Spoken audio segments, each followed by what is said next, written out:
It would pop up on my. All right, now we're going. Now we're good. Oh, okay. All right. Hey everyone, welcome. This is Integrate Trauma Informed Network's monthly live, and this month we're talking about practical spirituality and how that looks in terms of like trauma informed leadership. Now here we go.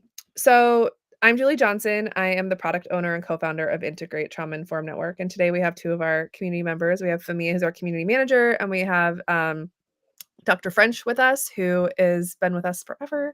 We're talking about practical spirituality. Famia is going to be talking about how this looks in her day-to-day life as a Muslim, and then Dr. French is going to be talking about it from more of a from as a Hindu, as a practicing, growing up as a practicing Hindu. So I just want to let you all introduce yourselves and kind of talk more about what this topic, finding resilience in faith in faith and spirituality, means for you from this more practical lens. I know. Go ahead. Oh, If you'd like. Manu French. I'm a pediatrician with SSM Health Cardinal and Children's Hospital in St. Louis, and I also do integrative medicine and integrative psychiatry and integrative nutrition, trying to bring together a whole approach to pediatrics and creating healthier communities through healthier kids.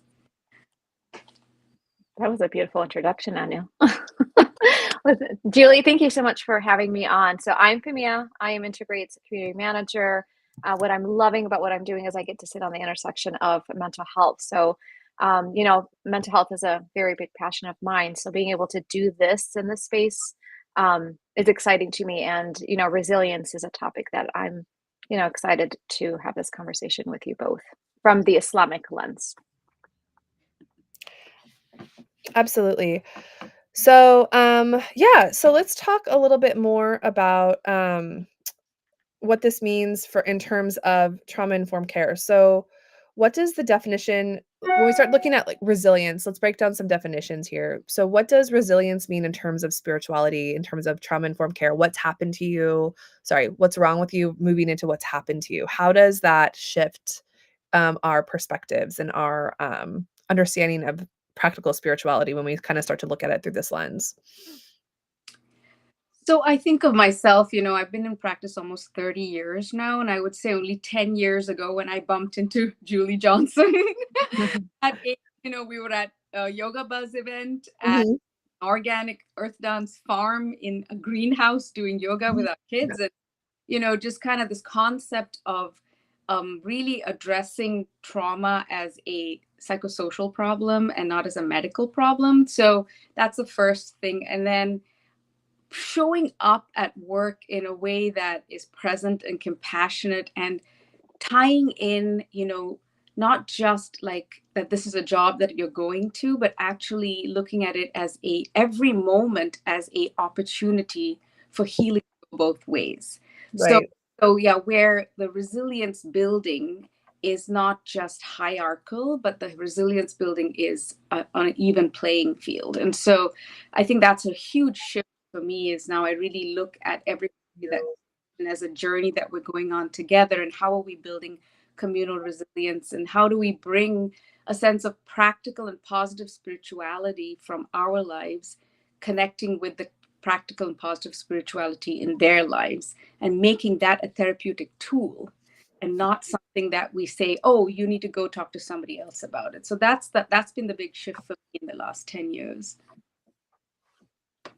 Yeah, just going off what Anu said. So for me, when I look at my faith and all the challenges and the adversity that I've had to go through in life, I'm always reminded of taking those initial pauses, the very intentional ones, and coming from a place of compassion and leading with grace, that I am not my struggles, that I use my experiences to help people, whether it's in my personal life or my professional, but really just holding on to that strength and faith, and having trust, right, in the process, the healing process, that it's nonlinear. What looks for me in healing is going to look different from you, Julie and Anu. But if I can come from a place of compassion and trust and knowing that I can move forward, that it's going to happen. And that's how I drive it into like the community world too, right? Is I can't expect people to heal the way I do. I have to be willing to listen to them and come from a place of understanding of what it looks like for them, from for them, but from the understanding of what it's like for them, listening to their perspectives and whatnot. Um, so so in terms of how we make this integrative, so for each of you, how do you address like spiritual practices in in a more practical way? So like in a Hindu perspective, in a Hindu practice, I know for you, there's lots of yoga. I was like, I mean, yoga and Hinduism have a very intertwined, different but intertwined path, you know. But how do these look for you all structurally, as personally and professionally, like as a Muslim, as a Muslim Famia, as a Hindu Anu? Yeah. Yeah, I mean, I always talk about, I teach this course on practical spirituality as part of the yoga teacher training programs in St. Louis. And, I always talk about growing up with rote Hinduism, as I call it. It was very structured and it was very concrete, but, as I've grown up and as I've had my own children and as I've had my life experiences, for me, Hinduism, is 5,000-year-old religion. The basic tenets of the sanctity of the Vedas, the Sanskrit mantra, which is what I study the neuroplasticity of right now, the concept of the all-pervasive divine, the formless divine that's in all of us, and it goes way beyond religion, right? But we as Hindus, we worship infinite forms of that one formless, energetic presence. And understanding the concepts of karma and dharma and Mhm. moksha, you do as you want to be done unto you, and dharma, just the duty of being a good human being. And then the concept of Hinduism of where you strive to see the divinity within everyone, which brings us back to, Fimia, the concept of being compassionate and showing up with Mhm. and trying to find meaningful connection with people. And we believe in reincarnation, so you got to take several lifetimes, before you fine tune that ability. And so for me, I think that when I'm showing up in a in as a capacity, as a human being, as a physician, as a mother, um, I'm thinking about everybody's innate ability to heal. And for me, that spirituality is fed by my Hindu practices of yoga and mantra specifically, which is the repetitive chanting of specific Sanskrit phrases. But when I'm showing up, I'm trying to find what is meaningful to the person who's sitting in front of me, what feeds their spirit, whether it be religious or non-religious. And how do we channel that into the healing, into the encounter, whether it be just a human to human encounter outside of work or a human to human encounter within the context of my trauma informed pediatric work. So that's sort of how I sort of try to bring it all day to day, moment to moment. So. Yeah, and I'm gonna roll right off of you, Anu, on that meaningful connection. That's like my favorite word, right, Julie? Yes. Um, so the meaningful, connection, not just with myself, right? In the Islamic faith, we are deeply rooted into the mindfulness and meditative practices. So our prayers that are done 5 times a day are very intentional. It's like take that intentional pause from all the craziness, the busyness of your schedule, and go right back to reconnect with yourself, but within your divine power. It's that spiritual communication that you're having to really touch base. Like, am I focused right now?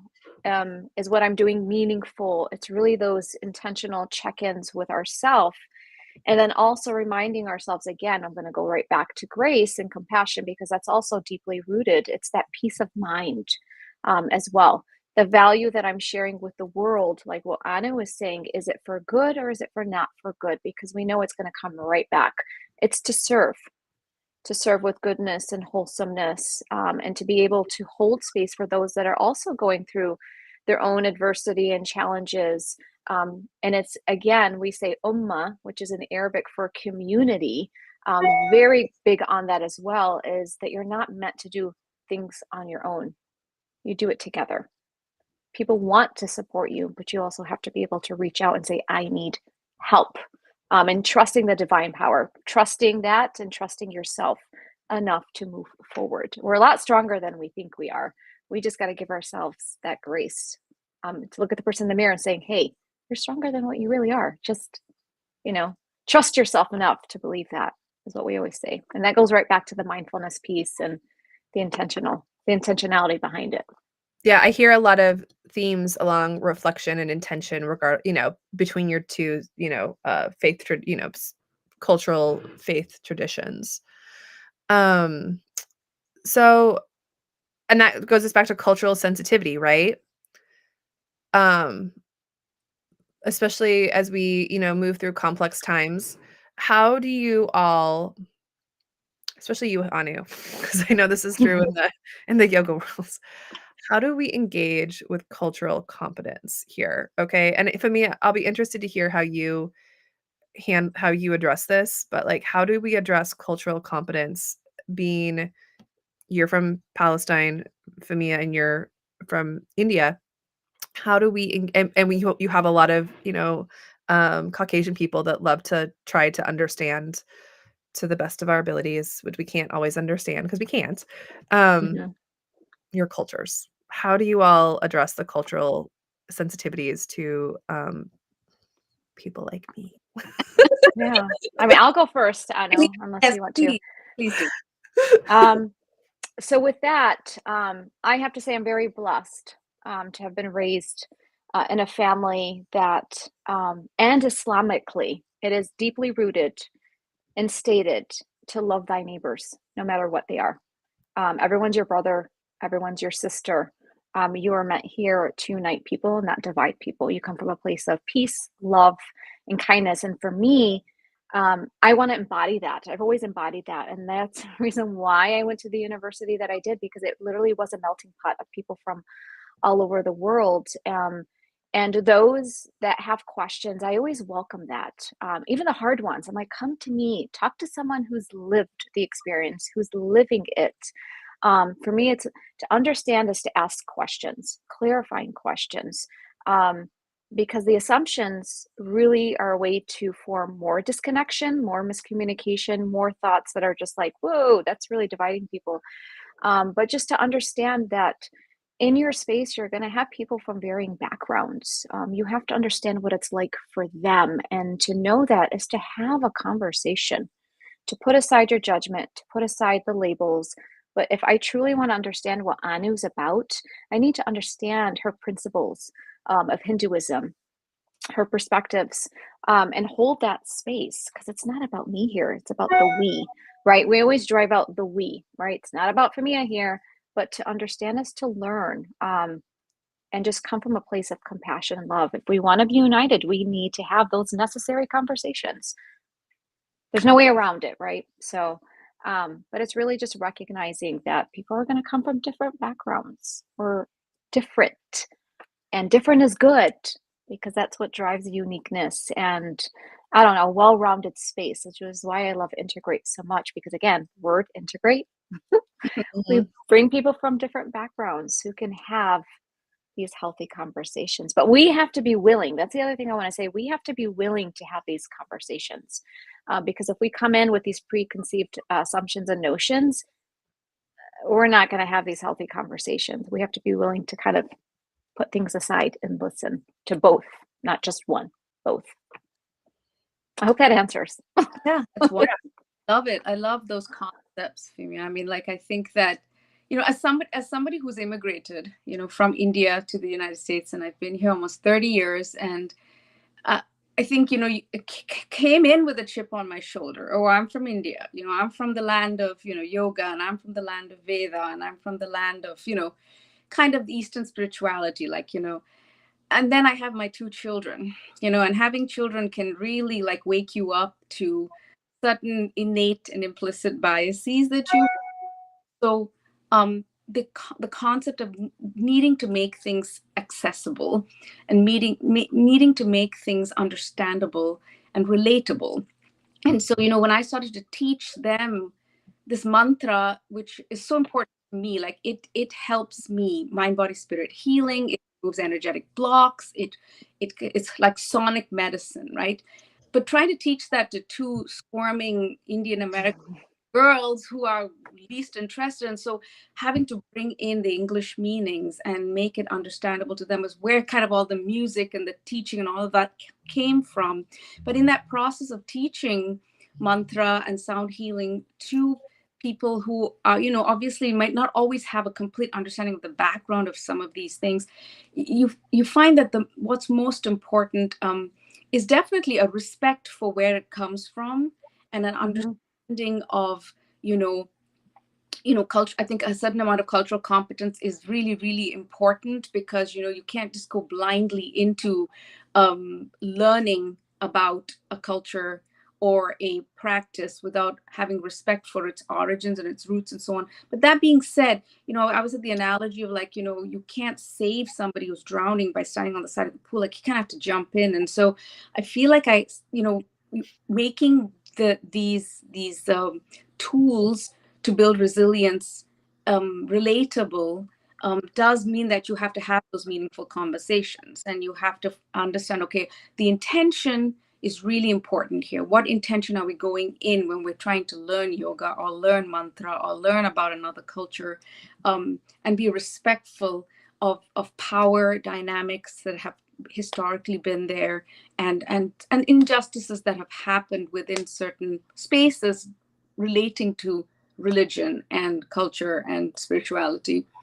But I just love teaching mantra and teaching sound healing, because again, we're talking about, I love these concepts of placebo and telecebo. This placebo effect that we all hear about in medical research, which is sort of looked at as a negative thing because it interferes with the research findings. But I love the placebo effect, because when you walk into a room, there is an innate ability of that patient to heal, because they believe that what's going to offer is going to heal them. And then the telecebo is my presence. And so my presence, again, the compassion, the being able to hold space, being able to leave agendas out of it, all of that, that's the telecebo effect. And that's the healing presence of the clinician in the room. And those coming together are so, so important in just kind of waking up that patient's reconnection to themselves.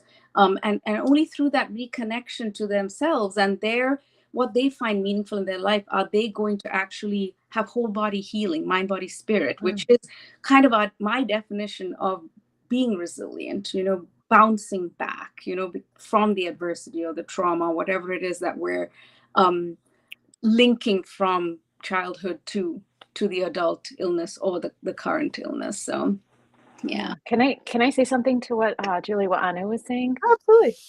I love that because, in the Islamic world too, we do a lot of that healing, that this too shall pass. Even though I'm not okay right now, I'm going to be okay. It's trusting in that divine healing, and giving myself that love and grace that I need to move forward. And then the other piece that I was just like, "Oh, I need to go back to that," was the intentional, the intentions that we go in when we have conversations prior to actually having the conversation. What's my goal of this conversation that I'm about to have? Am I going to come in with an intentional genuineness, or am I going to come in right there? Where am I? What do I hope to accomplish from this conversation? Am I there to listen, or what are my goals? I think that right there, having that thought process really kind of sets you up, I think, for a more successful conversation, instead of being so reactive. But like, I'm going in and I'm going to say what I need to say, but I'm not going to listen to anybody.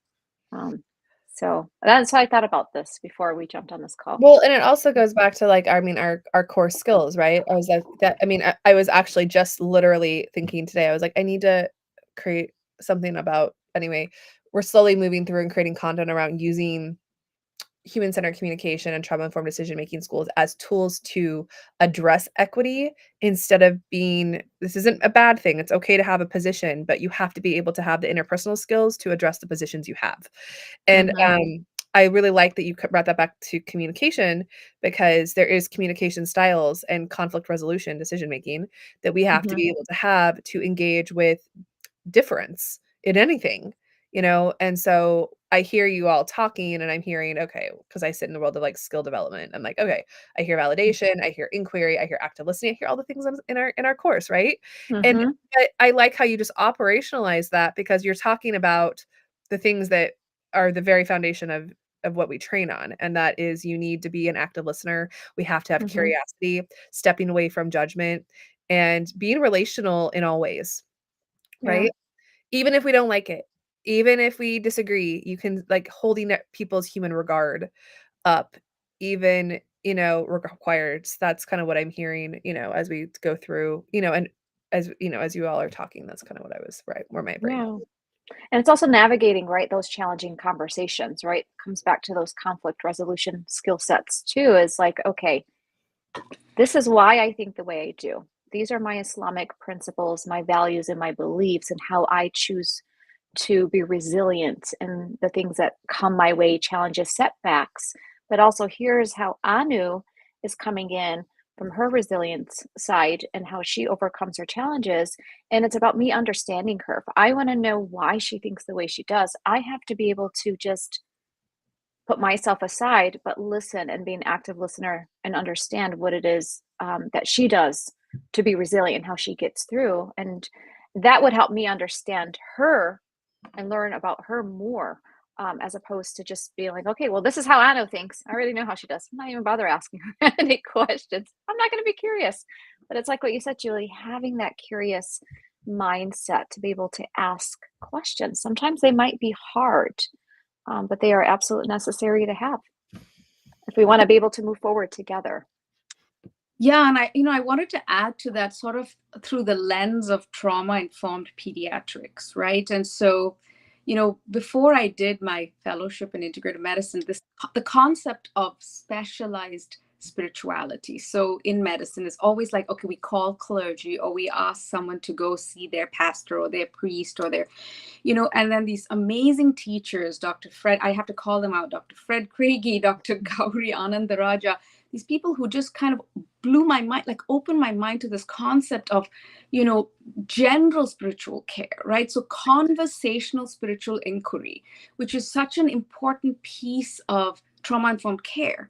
And, and one of the most common template that we use is kind of the FICA, the FICA. So there's like, when we're in a room with a family, you kind of want to ask them what their faith and belief is. And, and again, it doesn't have to be religious.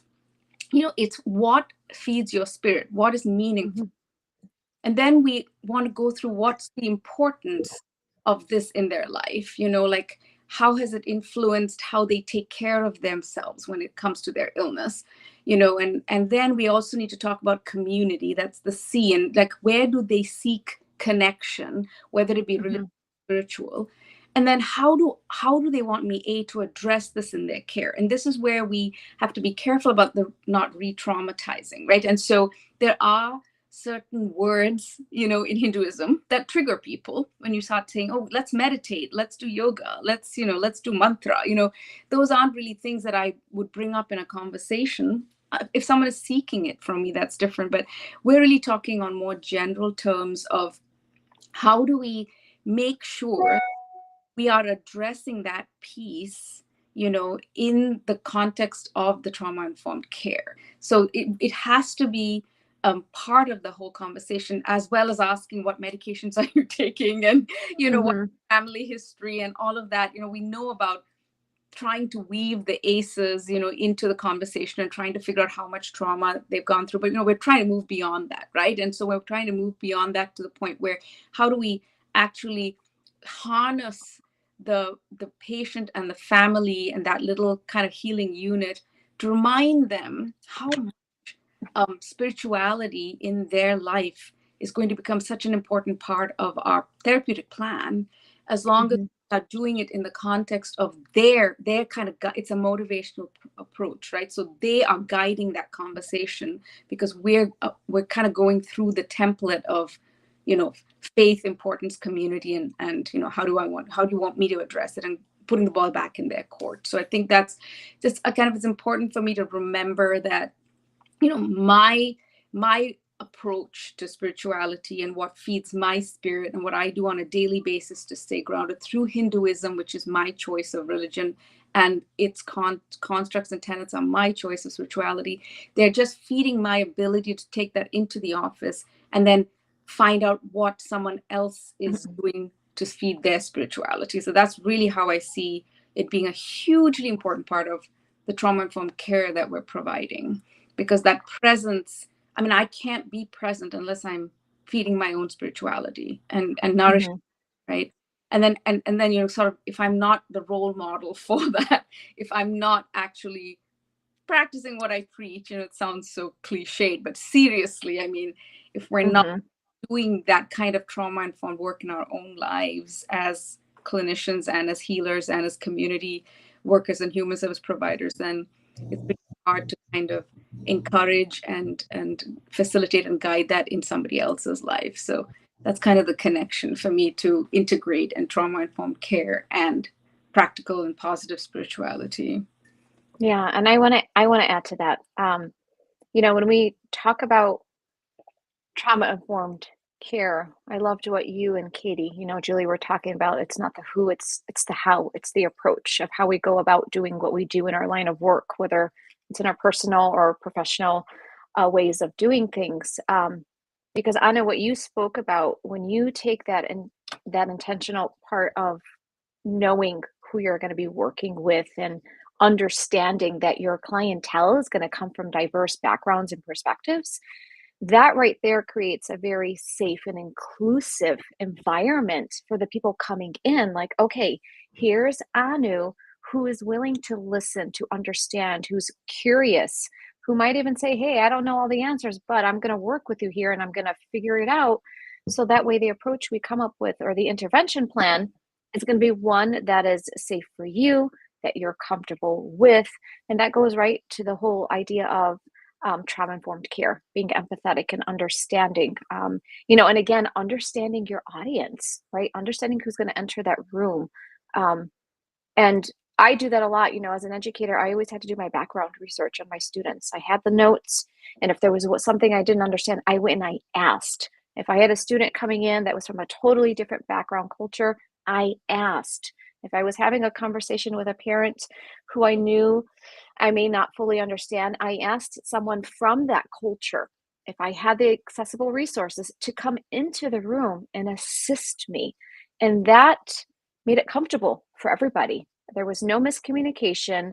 We were all there to listen and understand, to figure out how can we help this one person here who's coming to me for help and support. So, and that goes right back to what we talk about in the trauma-informed world: create a safe space that's inclusive for everyone. And I wanna go back to that because I wanna go to our final point because it's meaty and we only have, like, 10 minutes, but I wanna make sure we hit this because I think it's really important, especially what we talk about. It's not when we start saying it's not who, it's how, where the brain starts to be we start to operationalize it, okay? Mhm. And what I love about our last couple of points here that I love, and I just wanna make sure people hear this and we have a conversation about it, is how we move through practical strategies. So, how do you incorporate the Quran? How do we bring in prayer, right? Like, I wanna talk a little bit more about how this looks systematically for you all.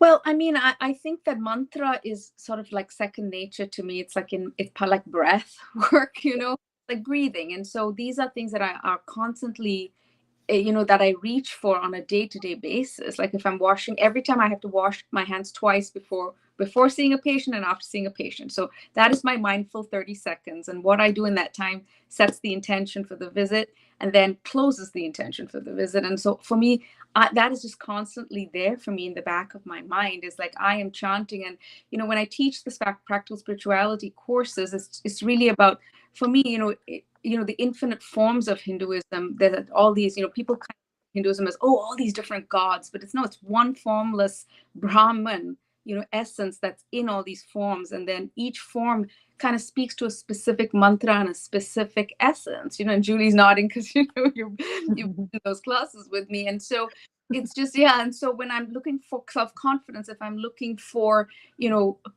peace of mind, if I'm looking for a specific aspect of a specific Hindu god, my access to that is through the mantra. which again is helping me build nitric oxide. It is changing my brainwave patterns. It is clearing energetic blocks. It is stimulating my vagal nerve. I mean, there's so much going on in that 30 seconds. So that's, that's, again, that's just kind of the very kind of basic practical way of how I bring Hinduism into my practice, but in a way that is nourishing me, and not in a way that's kind of in your face, so yeah. It's authentic. No. Yeah, I like that, Anu. Yeah, I mean, Anu, like, connecting on some different I know, levels. that's why you two are in this together. That's why you all are on this call I together. love it because I'm like, ooh, we can just have so many conversation after this. How I bring these practical strategies, like, within the Islamic faith, to cultivate that resilience is I do a lot of dhikr. Dhikr in Arabic meaning words and phrases where I'm just like, okay, I'm having a really stressful day right now. Let me just say these phrases to kind of bring me down several notches just to help me reconnect with myself. Because let's admit it, this life we're living is so busy, so chaotic. There's a lot of noise. So the prayers, which is Salah in Arabic, we have the set 5 times a day. And for me, what I love about it is the mindfulness piece. I get to break away from whatever I'm doing and to go pray and just to reconnect. And a lot of the postures we make when we're moving throughout our prayer, a lot of them look like yoga, like child pose. So there's a lot of that connection pieces that's happening, but it's also focusing on the present, which we know sometimes is really hard to do, but they're very intentional reflections, just to allow myself to reconnect, and refocus on what it is I'm setting out to do for the day. So there's a lot of intentionality. So when Anna's talking about all that, I'm like, here, I do It's that too, so but just in different ways. It's just so beautiful to see, how, when I was teaching about religion to my children, I always said, like religion sort of like getting into the house. And I mean, and kind of the divine presence is there in the house. And whether you go through the front door, the back door, climb up a window, go down the chimney, how you get there is really kind of your choice and what you choose to do. But I love feeling how similar our approaches are. We come from completely different religious backgrounds, but our spiritual intentions are so aligned, and Mhm. just makes so much sense with how we kind of bring that practical positive spirituality into our day-to-day, moment to moment, of our work lives and our home lives and our communal lives. So it's just wonderful, lovely to connect this way and have this conversation. What Yeah, would well, that's the beauty of having these conversations, right? So thank you, Julie, Yeah. for inviting So this in the so space. I just wanna end here. So what would you suggest for, like, action items? Because we're on LinkedIn, so we love action, and we're kind of an action-oriented, like, You mean like action to find out more about like well, we me, just like Camilla, yeah, Islamic, we're or like a Anu? verb. Our whole entire thing is like a verb. We're like a verb. Um, we are like a verb and like a punctuation point. What is what was I gonna say? What would you say for someone that is like looking to like understand this more? Maybe they're in a space where they're like, okay, um, I've been a Muslim all my life. Okay, or I've been a Hindu all my life, and I backed away from it.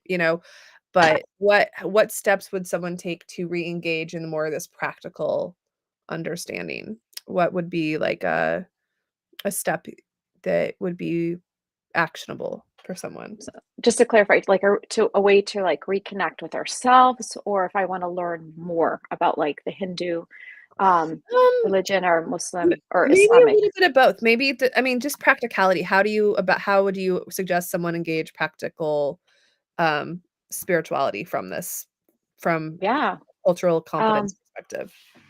For me, to be very transparent, I think the best way is to ask someone who is living that lived experience, who's going through it, because you're going to get the real meat of that.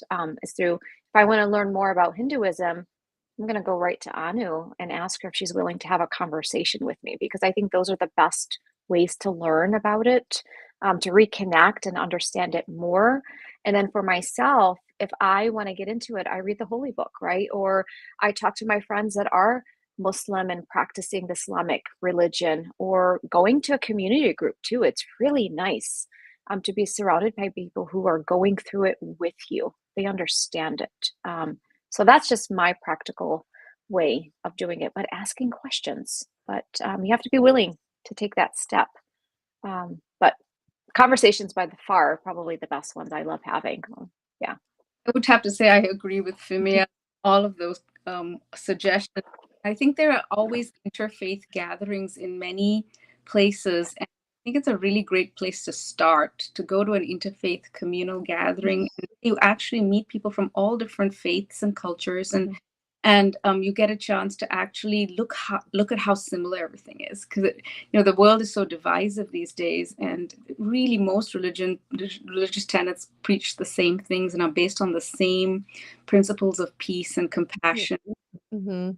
unity within all of us, and helping your neighbor. And so when I found a lot of value from attending interfaith gatherings, because then I know that I can ask people about their religion who are practicing it and get their take on it. Sometimes it's a lot more interesting than reading a book, which also has value. Mhm. You're talking to people who are actually, and everyone has different life experiences, and so it's so nice to see different facets of even within one religion. And I'm sure, like, my way of kind of, my concept of them and the way I practice it might be very different from another person who calls himself a Hindu, and that's absolutely fine. That's the lovely secularism of it.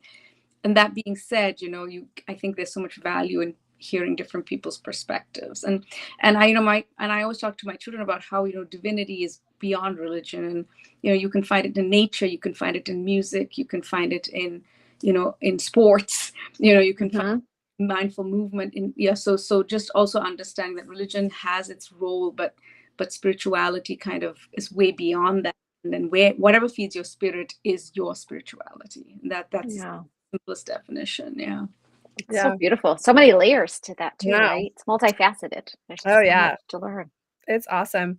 Well, thank you all for coming on. I'll be in the comments. I Yours. know people usually roll these in as we move through the day. So we'll be in the comments and paying attention to those as the days roll on. So thank you all for coming.